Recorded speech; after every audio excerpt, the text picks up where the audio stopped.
नमस्कार मित्रांनो, महाराष्ट्र राज्य माध्यमिक व उच्च माध्यमिक शिक्षण मंडळ पुणे यांच्या वतीने जे विविध प्रश्नपत्रिकांचे आराखडे जाहीर करण्यात आलेले आहेत त्या आराखड्यांमधील आज आपण अर्थशास्त्र या विषयाच्या संदर्भातला 20 मार्काचा अंतर्गत मूल्यमापन आराखडा अभ्यासणार आहोत। म्हणजे 20 मार्काची जी तुमची परीक्षा होणार आहे ती 20 मार्काची परीक्षा कशा पद्धतीने घेतली जाणार आहे, ते 20 मार्क आपल्याला कसे मिळणार आहेत आणि त्या संदर्भातल्या काही सूचना आपल्याला केलेल्या आहेत का, परीक्षेचा फॉर्मॅट कसा आहे याविषयीची माहिती आपल्याला समजून घ्यायची आहे।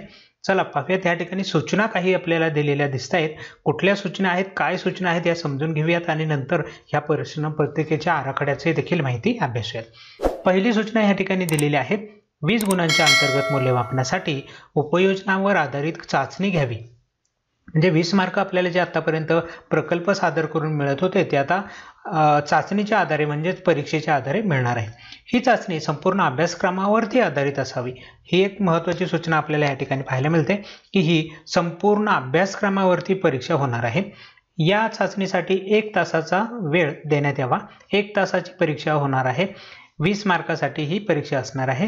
संपूर्ण सिलेबसवरती ही परीक्षा असणार आहे। त्यानंतर चौथा मुद्दा आपल्याला या ठिकाणी दिसतो, या चाचणीच्या प्रश्नपत्रिकेचा आराखडा विद्यार्थी त्यातच उत्तरे लिहू शकतील असा असावा। म्हणजे जी प्रश्नपत्रिका असेल तिथंच तुम्हाला काही ओळी रिकाम्या दिलेल्या जातील आणि त्या ओळींमध्ये तुम्हाला ती उत्तरं लिहायला लागणार आहेत। यानंतर 5वा मुद्दा आपल्याला या ठिकाणी सूचना दिसते, इयत्ता 12वी साठी उपयोजनावर आधारित ही चाचणी बोर्डाच्या तोंडी किंवा प्रात्यक्षिक परीक्षांच्या वेळापत्रकानुसार घेण्यात यावी। म्हणजे जेव्हा तोंडी परीक्षा किंवा प्रात्यक्षिक परीक्षा म्हणजे ह्या सायन्सच्या ज्या काही प्रॅक्टिकल असतात त्या प्रॅक्टिकल परीक्षा यांचे वेळापत्रक बोर्डाकडून जाहीर केलं जातं। त्या वेळापत्रकाप्रमाणे ह्या चाचण्या घ्यायच्या आहेत। ती जेव्हा आपल्याला टाइम टेबल बोर्ड पाठवेल त्यावेळेसच ही परीक्षा घेता येईल। महाविद्यालयाला त्यांच्या पद्धतीने ही चाचणी घ्यायची नाहीये, त्यांच्या पद्धतीने ही होणार नाही। बोर्डाकडून टाइम टेबल येईल त्यावेळेस ही चाचणी आपल्याला घ्यायची आहे। सदर चाचणीचा अहवाल किमान वर्षभर जतन करून ठेवायचा आहे। मित्रांनो, महत्त्वाची सूचना आहे ही की प्रत्येक विद्यार्थ्याने दिलेली जी परीक्षा आहे त्याचा जो पेपर आहे त्या पेपरमध्ये पेपरच असा आपल्याला बनवायला सांगितलं आहे की जिथं प्रश्न आणि उत्तर त्याच प्रश्नपत्रिकेत असतील। म्हणून अशा ज्या प्रश्नपत्रिका तुम्ही दिलेल्या आहेत, जी काही परीक्षा दिलेली आहे ही परीक्षा आणि याचे हे जे पेपर हे सगळे वर्षभर जतन करून ठेवायचे आहे। एखाद्या वेळेस जर आपण कोणी ऑब्जेक्शन घेतलं किंवा बोर्डाची लोक स्वतः चेक करायला आली तुम्ही दिलेले 20 मार्क विद्यार्थ्यांना कसे दिलेत, खरंच त्याला 20 पैकी 20 पडलेत का, 20 पैकी 18 पडलेत का, आतापर्यंत असं व्हायचं की 20 पैकी 18 मार्क, 20 मार्क, 19 मार्क सर्रास विद्यार्थ्यांना दिले जायचे। पण आता ह्या परीक्षेमुळे जो विद्यार्थी बरोबर उत्तर लिहीन, ज्याचे उत्तर बरोबर असतील त्यालाच हे मार्क मिळू शकतील, अन्यथा तुम्हाला हे मार्क मिळणार नाहीत। म्हणून इथं अभ्यास करूनच तुम्हाला परीक्षा द्यावी लागणार आहे।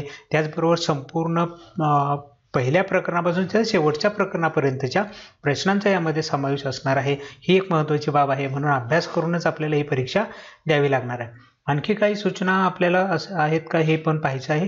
त्याआधी आपल्याला डायरेक्ट ह्या चाचणीचा नमुनाच दिलेला आहे, कशा पद्धतीने ही चाचणी होणार, कशा पद्धतीचे प्रश्न विचारले जाणार, म्हणजे हा फॉर्मॅट आहे ह्या प्रश्नपत्रिकेचा। ही प्रश्नपत्रिका कशी असेल, 20 गुणांची प्रश्नपत्रिका, वेळ 1 तासाचा असेल। प्रश्नाचे स्वरूप आणि गुण दिलेत आपल्याला। प्रश्न पहिला, योग्य पर्याय निवडा, गुण 4 असतील। म्हणजे इथं 1 मार्काचे 4 प्रश्न विचारले जातील। 4 प्रश्न सोडवले की 4 गुण मिळत आहेत। प्रश्न दुसराही तसाच आहे, विसंगत शब्द ओळखा, 4 गुणांचा आहे। 4 प्रश्न इथेही दिले जातील, वेगवेगळ्या प्रकरणातले असतील हे 4 प्रश्न। 4 प्रश्न सोडवायचे, 4 गुण मिळणार आहे। प्रश्न तिसरा आहे, सहसंबंध पूर्ण करा। या प्रश्नासाठी देखील 4 गुण आहेत। म्हणजे इथेही सहसंबंधाचे 4 वेगवेगळ्या प्रकरणांचे 4 प्रश्न असतील आणि हे 4 गुण या ठिकाणी होणार आहेत। प्रश्न चौथा, आर्थिक पारिभाषिक शब्द लिहा। यामध्ये देखील असे 4 विधानं दिली जातील, त्याच्या आधारे आपल्याला पारिभाषिक शब्द ओळखायचा आहे, तो पारिभाषिक शब्द लिहायचा आहे। 4 प्रश्नांचे 4 गुण होणार आहेत। असे 1-1 मार्काचे असे हे प्रश्न आहेत, 4 प्रश्न, प्रत्येक प्रश्नात 4-4 प्रश्न, अशा पद्धतीने हे 16 मार्क तुमचे ह्या ठिकाणी होत आहेत। आणि हा 5वा शेवटचा प्रश्न ह्या ठिकाणी आपल्याला दिसतो। 5वा प्रश्न दिले, खाली दिलेल्या घटनांवरून तुमचे मत स्पष्ट करा। 2 घटना दिल्या जाणार आहेत, अ आणि ब 2 घटना दिल्या जातील आणि या 2 घटनांमध्ये पहिल्या घटनेसाठी 2 मार्क, दुसऱ्या घटनेसाठी 2 मार्क, असे मिळून 4 मार्क या ठिकाणी होते. प्रत्येक घटनेसाठी 2 गुण असं या ठिकाणी म्हटले. आता तुमचं मत सांगायचे 2 गुणांसाठी हा प्रश्न आहे, म्हणजे कमीत कमी 4 ओळी तुमच्या उत्तर ह्या ठिकाणी असलं पाहिजे. 2 पेक्षा जास्त मुद्दे त्यामध्ये तुमचे आले पाहिजे, कारण 2 मार्कासाठी हा प्रश्न आहे. 2 पेक्षा जास्त मुद्दे तुमचे मतं तुमची आली पाहिजेत. अशा पद्धतीने हा प्रश्न सोडवायचा आहे. पहा मित्रांनो, अशा पद्धतीने एकूण आपल्याला 20 मार्काचे असे हे 5 प्रश्न दिले जाणारे 5 प्रश्न सोडवायचे आहेत. त्यानंतर खाली एक टिप आपल्याला दिसते. टिप आहे. टिप काय दिलेली आहे? 12वीच्या पाठ्यपुस्तकातील वस्तुनिष्ठ प्रश्नांपैकी कोणतेही 4 उपप्रश्न घ्यावेत. इथे जे हे 4 प्रश्न आहेत, सुरुवातीचे 1-1 मार्काचे जे 4 प्रश्न आहेत, 1-1 मार्काचे प्रश्न आहेत. इथं हे 4 प्रश्न घेत असताना तुम्ही पुस्तकातल्या वस्तुनिष्ठ प्रश्नांपैकी कोणतेही 4 घेतले तरी चालतील. वस्तुनिष्ठ प्रश्न म्हणजे 1-1 मार्काचे प्रश्न. म्हणून मी तुम्हाला सांगितलं इथे 4 मार्काचा प्रश्न आहे, याचा अर्थ एक प्रश्न नाही 4 मार्काला, 4 प्रश्न वेगवेगळे असणार आहेत 1-1 मार्काचे. याला वस्तुनिष्ठ प्रश्न. हे वस्तुनिष्ठ प्रश्न ह्या ठिकाणी घेतले जाणार आहेत. हे जर घेतले तरी चालणारच आहेत हे 4. याच्या व्यतिरिक्तही तुम्हाला जर वाटलं की एखादा प्रश्न चेंज करायचा याच्यामधला, तर तुम्ही करू शकता. त्यासाठी पाठ्यपुस्तकातील वस्तुनिष्ठ प्रश्न पहा आणि तो प्रश्न तुम्ही या ठिकाणी घेऊ शकता. इथं आपल्याला तो चान्स आहे. म्हणजे आपण यापूर्वी अभ्यासले ना 80 मार्काच्या प्रश्नपत्रिकेमध्ये पहिल्या प्रश्नात जे 7-8 प्रकारचे प्रश्न आहेत त्यापैकी 4 विचारले जातात. मग त्यापैकीच हे प्रश्न आहेत. मग उरलेले जे तिथं आहेत ना त्याच्यातले काही प्रश्न इथं घेता येऊ शकतात. ठीक आहे. पण ही पहिलीच वेळ आहे आणि पहिलीच वेळ असल्याने मला वाटत नाही की कुठलेही महाविद्यालय याच्यात काही चेंज करेल. ह्या वर्षीचं तुमचं जर 20 मार्काची परीक्षा झाली तर सेम अशा पद्धतीचा फॉर्मॅट त्या ठिकाणी लागू केला जाईल. नंतर भविष्यात जेव्हा इतर वर्षांच्या पुढच्या प्रश्नपत्रिका येतील, पुढची वर्ष येतील, पुढची मुलं येतील, त्यांच्या वेळेस मात्र इथले प्रश्न बदलवले जाऊ शकतात.